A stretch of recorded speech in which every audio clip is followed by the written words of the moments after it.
How's it going, guys? My name is Nick, you're on the Rhodes way south, and thank you so much for joining me on yet another video. A video that marks the second part of our little South African adventure. An awesome road trip that my father, grandfather and I completed in 2019. The trip saw us travel all the way from Cape Town to Durban and straight back down again. Just in case you guys missed it, the link to the previous episode or part 1 is down in the description below. But just for some context sake, let's run back through what we've done already. So in part 1, my grandfather and I hopped on a plane in Cape Town and flew up all the way to Durban to meet with my father, who was there for some work at the time. After some sightseeing, car spotting and a few interactions with some wild animals, we had a blast and hit the road for the first time and started making our way south again. Our first pit stop was in Pietermaritzburg, and thanks to my father though, I was greeted by a very awesome surprise that saw me sat in the passenger seat of a bright red Mark 7 Golf GTI. Furthermore, that surprise took me to another surprise, which was actually a small yet stunning car collection, which consisted of a few sporty BMWs and a blue Mustang. We ended the video at the foothills of the Drakensberg mountain range, the highest mountain range and largest mountain range in the whole country. Also the place where I was about to face my biggest automotive challenge yet. But I think that is enough said. I'm going to do some more voiceovers here and there just where I feel there's a lack of information. But enough of all that. I hope you guys enjoy the video.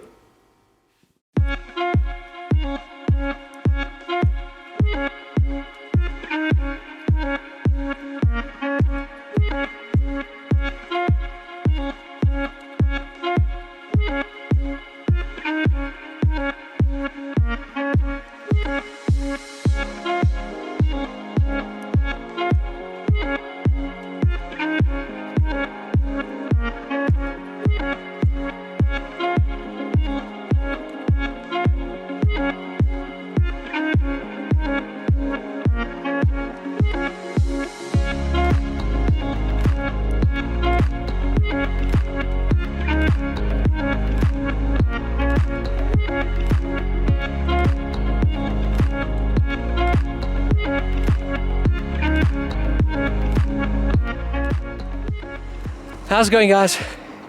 My name is Nick, you're on the Rhodes way south. And oh my goodness, I'm out of breath. How's it going, guys? My name is Nick, you're on the Rhodes way south, and welcome to another video. Also welcome to the border post between South Africa and Lesotho. Essentially, the Sani Pass, which is one of the highest mountain passes in South Africa. Apparently the elevation of this pass is around about 2,900 meters above sea level, which is just insane if you think about it. Now the pass actually starts here by the border post, and then we're gonna, after we've done our customs things, we're gonna start to hit the road, and it's gonna lead us all the way into that valley over there. Neither my father or I have driven this pass, so I'm extremely excited to see what it's gonna entail. And I've actually decided to put the GoPro on top of my head to do the rest of the shooting from here. So basically that means all the footage from this camera is going to be done by my father. He's going to be sitting shotgun. I'm driving this pass. I said there's no way that I'm coming all this way and not driving what's something that used to be the highest mountain pass in South Africa. So the main footage for this trip is actually going to be done from the GoPro that's going to be situated on my head, just to give that very nice POV real life experience. Okay, but without wasting too much time, we're going to hit the road now. This is a very popular tourist attraction as well, also a World Heritage Site, so I'm not going to waste too much time and allow too much cars to come either before or behind us, just to make it a little bit easier and, you know, just chill, so that we enjoy the pass as much as possible.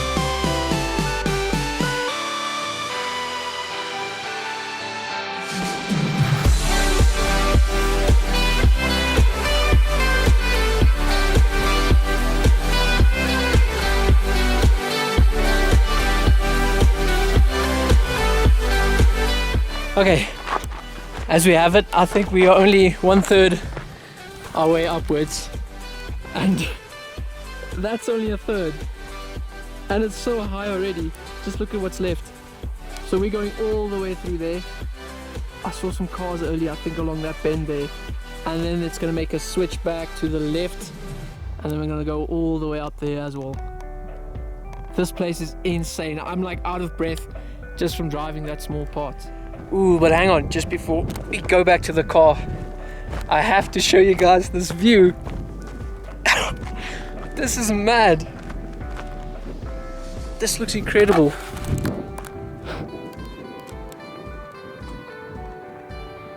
It's miles and miles and miles of mountain range. Okay, but chit chat over, let's head back to the car and tackle the pass.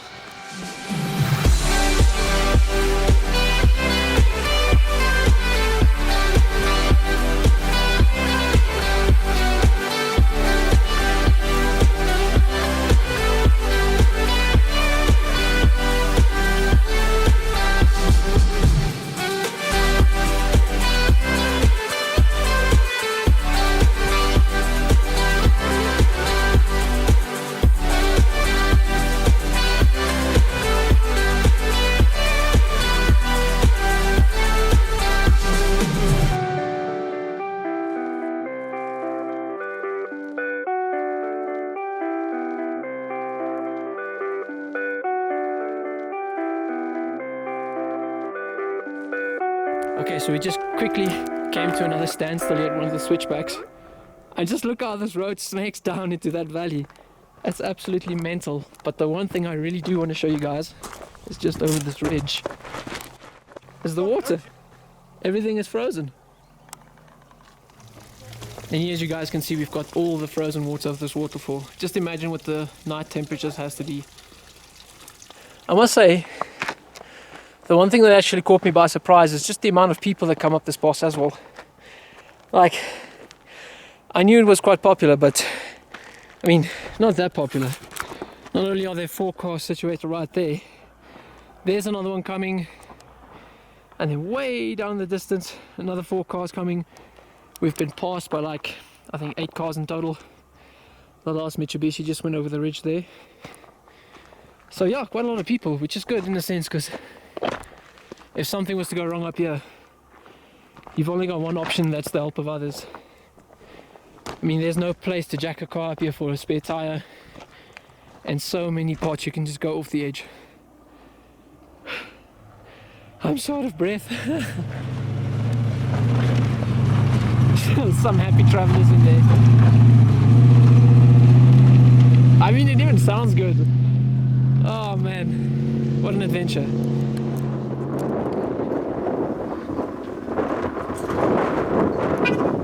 Okay guys, so it's very windy up here, but as soon as we've checked in at the border patrol, I can celebrate and say that I've done the Sani Pass, but not just yet. Let's just get this part out of the way, and then we can celebrate with a coffee or something.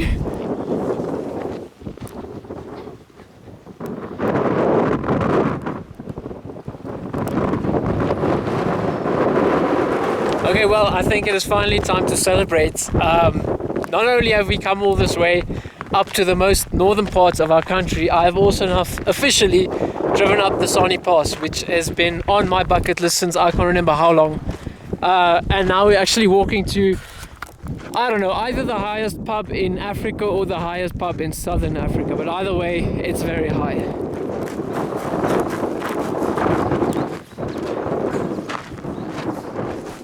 Hey, look at that. So it is the highest pub in Africa. I'll put that on my CV.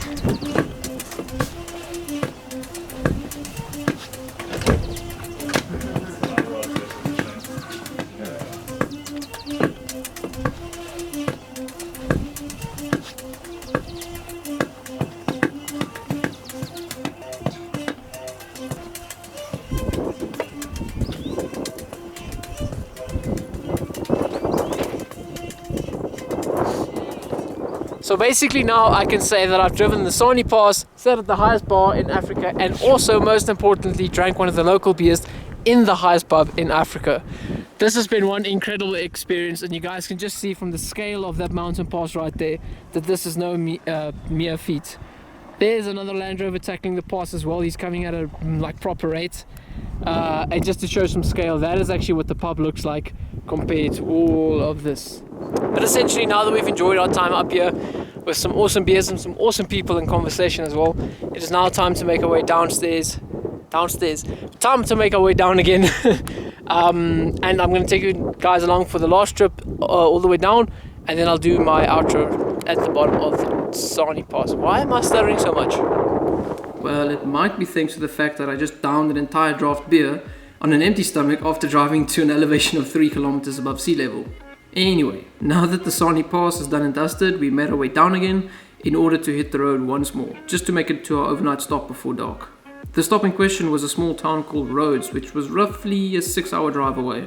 Funny enough though, on our way there we would also drive over the Nodia's Neck Pass, which was another one of South Africa's highest mountain passes.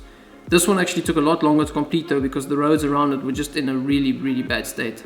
Atop the summit I actually tried vlogging the experience in the freezing 5-degree weather, but yet again the wind put a quick end to that. Thankfully though, I made sure I got some good shots of the jaw-dropping view it presented. From there we had about a 2.5-hour drive left to Rhodes. The path actually took us through some of the most incredible landscapes I think I've ever been in. It almost appeared as if the hills were wrapped in velvet sheets of orange, yellows and browns, whilst simultaneously taking us to incredible heights.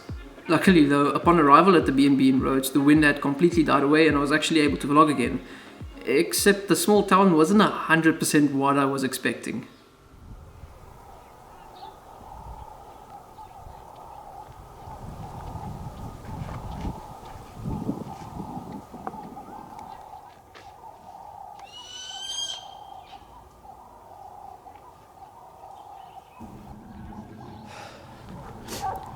Okay, so after a couple of hours of driving, we finally arrived at our overnight stay for the day.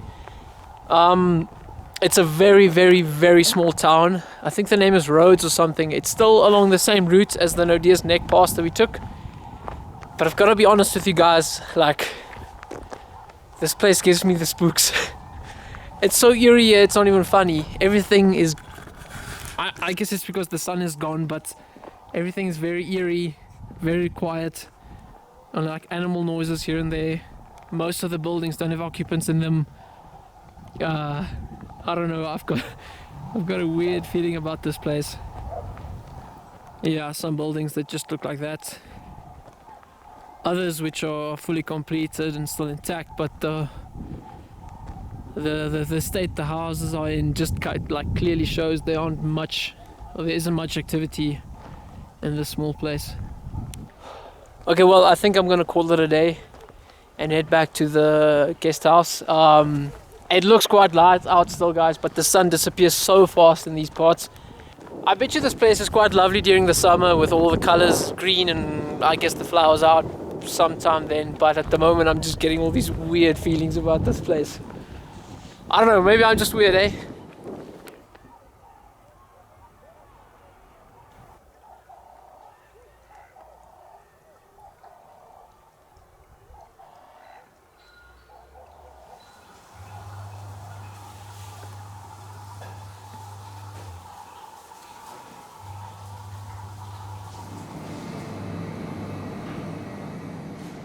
So let me just show you guys where I'm going to be spending my nights. This is my room. So very creaky floors. Yeah, this is very old South Africa. If I can put it that way. Very a little bit spooky. But the room seems warm and everything. Bathroom. All the necessities, I reckon. Toilet. So yeah, we're just gonna spend some hours at the bar to make us a little bit tired, and then hopefully come to bed and back on the road tomorrow morning. Anyway, I'll check you guys then. And good morning, everyone. Surprise, surprise, I made it through the night. We aren't too far away from heading on our way once again, but just before I do that, I want to show you guys outside just actually how cold it was last night. I'm not sure if the camera's capturing it, but everything there is normal grass, all dried up and everything. Check the frost underneath the shadow here. And even more so, look at this pond. I mean, I think it's near 9 o'clock already. I only woke up just now. All of this is solid. That's insane. It is absolutely freezing outside. Okay, enough of that. Let's go back inside again.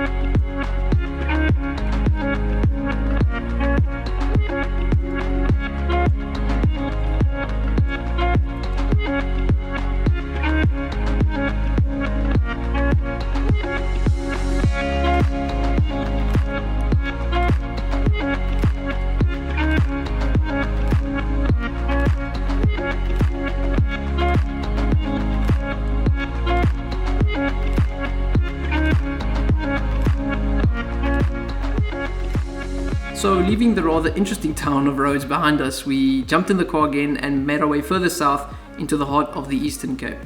The drive for day 6 was probably the longest of the entire trip, and we eventually checked into a cabin in another very small but less spooky town called Hogsback. I tried to vlog again that night using my camera's night mode function a little bit unsuccessfully, only to find out the next morning that I did that right on the edge of a nearly 200-meter drop off a mountainside. We left Hogsback the next day and made our way back to the eastern coast towards our next stop, the city of Port Elizabeth. On our journey there though, we drove through some quite unexpected heavy rains and weren't exactly able to stop for any more sightseeing. We had planned on spending 2 days in PE with something quite fun planned for day 2. But more of that in the next video. As with part 1, it has been so nice to relive this trip just through editing the video and everything, and at this moment I can just really appreciate how blessed I was at the time to be able to do a trip like this with my father and grandfather there by my side. But I hope you guys have enjoyed this video, even though it's something a little bit different to the stuff we usually post. If so, please do drop a comment down below and like the video and subscribe if you're so kind, and then hopefully we'll see all of you tomorrow for the last part. Until then, please do stay safe, and I'll check you guys in the next one. Cheers.